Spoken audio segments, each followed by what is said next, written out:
Le projet de tramway avance à la surface et maintenant sous terre. Bienvenue à Nouveau Info Québec.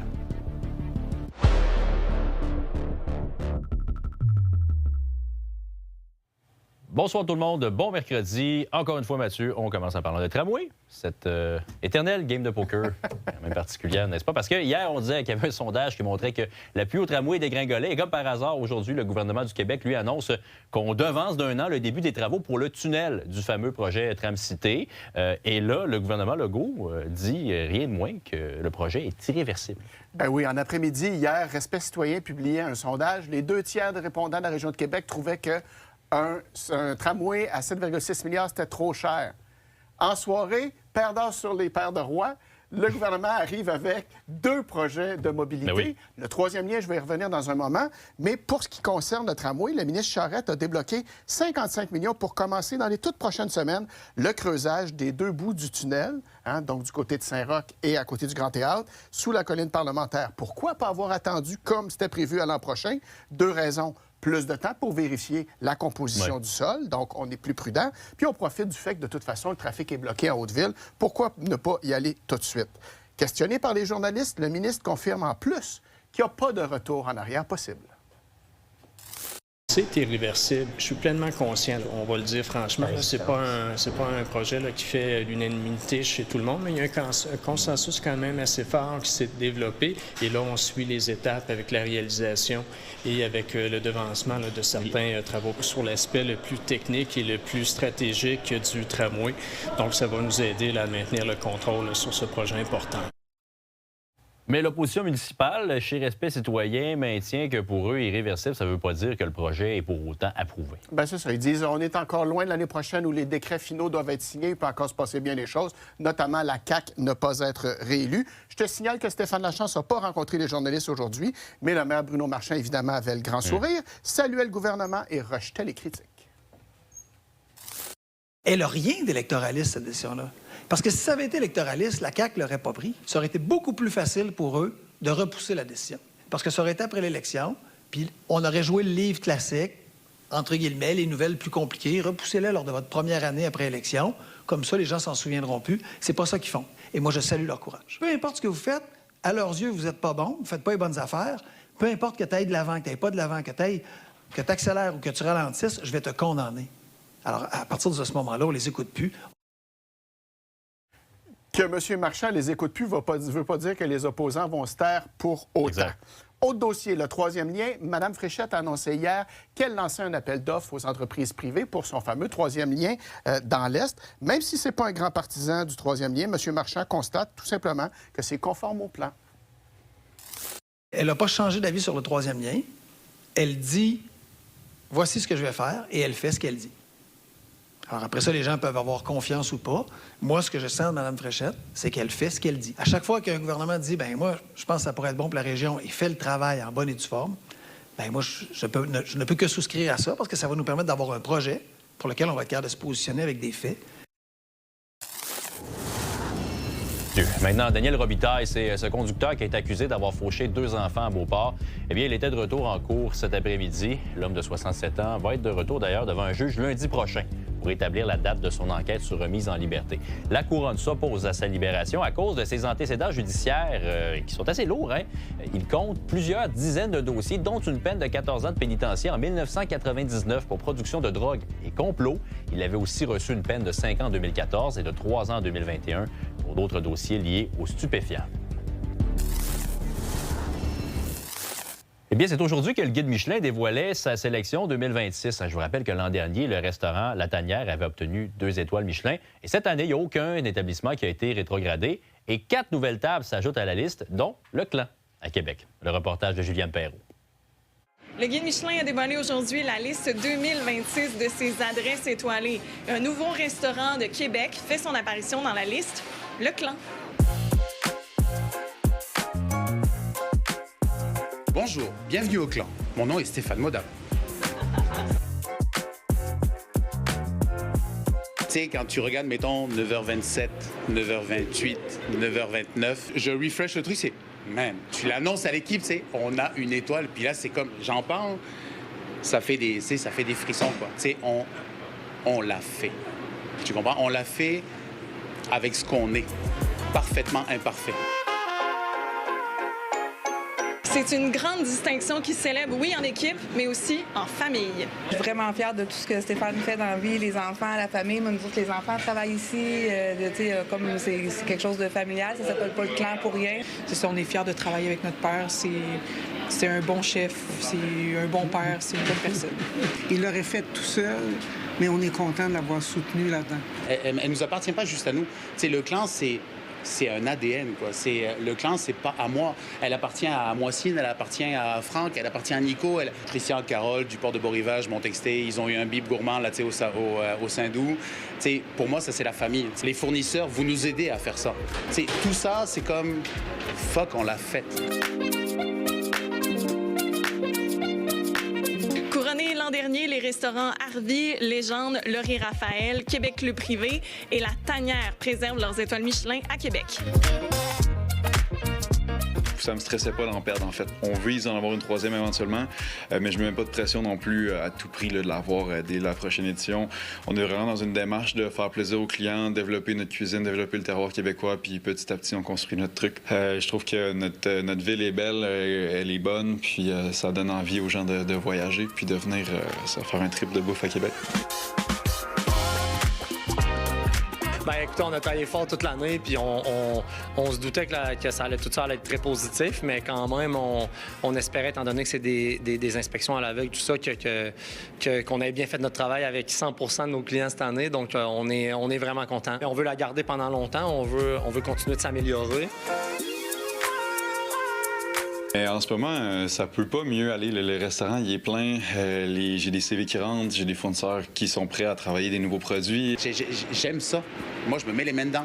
Tu vois, là, on se parle, il y a 2 flétans qui sont entrés, il y a 100 livres de doré, ça va me permettre de me regrounder tantôt. Tu sais, de dire, OK, ben c'est bon, c'est passé. Maintenant, qu'est-ce qu'on fait? Et finalement, mentionnons aussi que le restaurant Coteau gagne une étoile verte et le clocher penché s'ajoute au bib gourmand, meilleur rapport qualité-prix. À Québec, Juliane Perrault pour Nouveau Info.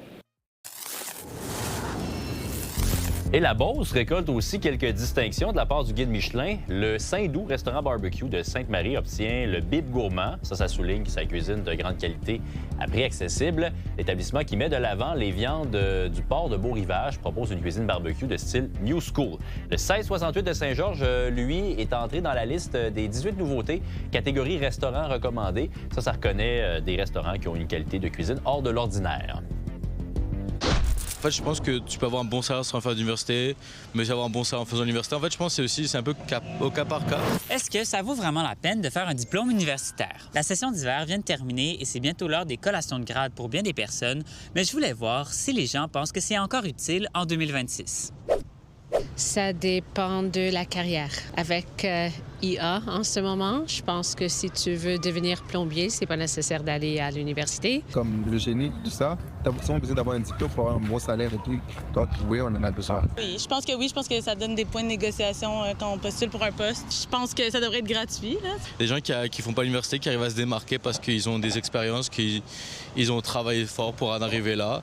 Puis il y a d'autres personnes qui, par exemple, qui ont l'université, qui n'ont malheureusement pas le salaire qu'ils espéraient. Selon un sondage léger de 2025, c'est quand même 40 des jeunes en 18 et 24 ans qui ne pensent pas que des études postsecondaires sont nécessaires pour avoir un bon salaire. Mais pour pousser ma réflexion, je m'en vais à un colloque qui s'attaque à la question.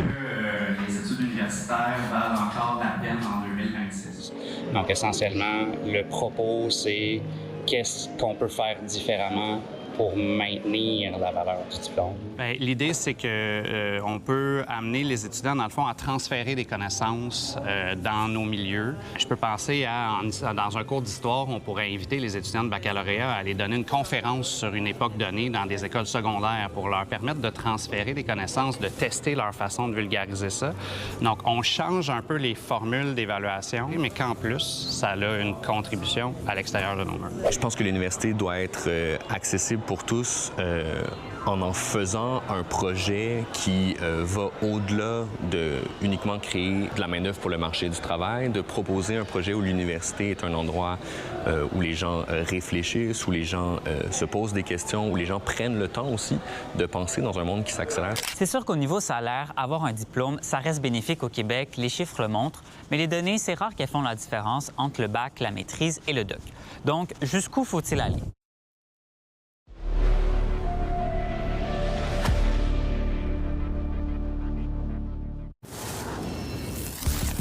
Le marché immobilier de la région de Québec a montré de légers signes d'accalmie en avril, et ça, c'est selon le rapport mensuel de l'Association des courtiers immobiliers. Le nombre de transactions a reculé de 7 par rapport au même mois en 2025, et c'est un recul qui se remarque pour tous les types de propriétés.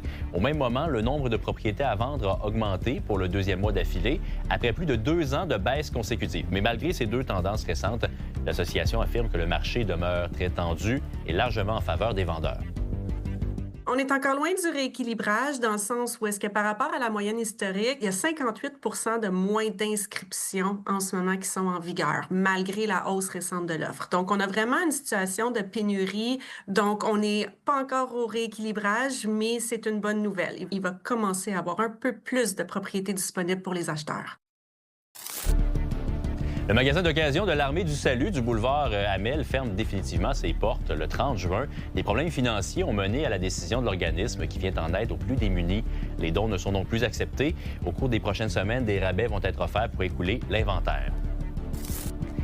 Et clin d'œil maintenant à la fièvre des séries qui inspire les équipes marketing de plusieurs entreprises. Dans ce cas-ci, Fireburns, que vous voyez à l'écran à Lévis, dans une publication sur les réseaux sociaux, on annonce que la sauce Buffalo va faire place à la sauce Montréal, le temps de la demi-finale de conférence entre les Canadiens et les Sabres, qui s'amorce d'ailleurs ce soir.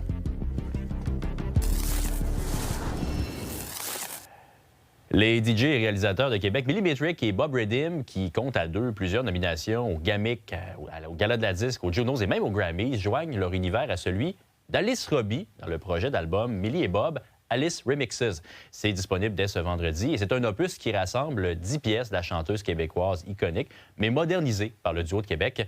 Et mon collègue Seb Lauzon les a rencontrés. On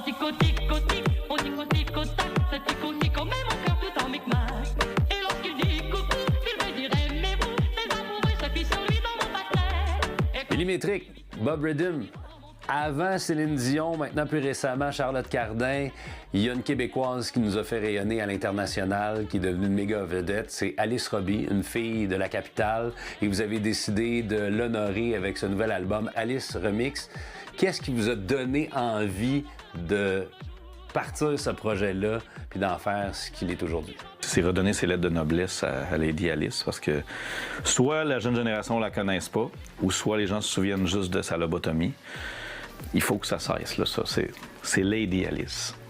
Elle était grandiose. Comme tu as mentionné, elle a tourné à travers le monde. Donc, voilà, c'est ça l'idée de base. Le plaisir de retravailler cette musicalité-là.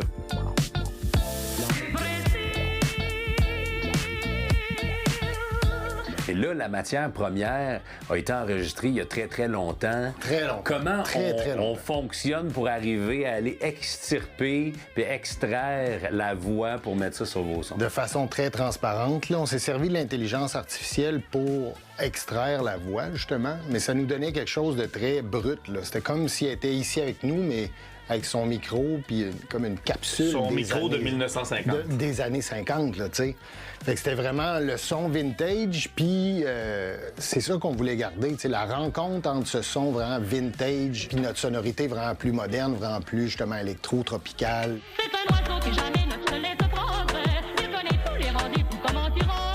Qu'est-ce qui allumait, mettons, l'idée pour le beat, pour la sonorité, le style qu'on voulait donner à telle ou telle chanson? Sa façon de chanter, parce qu'elle chante pas tout le temps pareil. Il y a des moments où elle est vraiment plus dans les sentiments, dans le haut perché, puis dans l'intensité.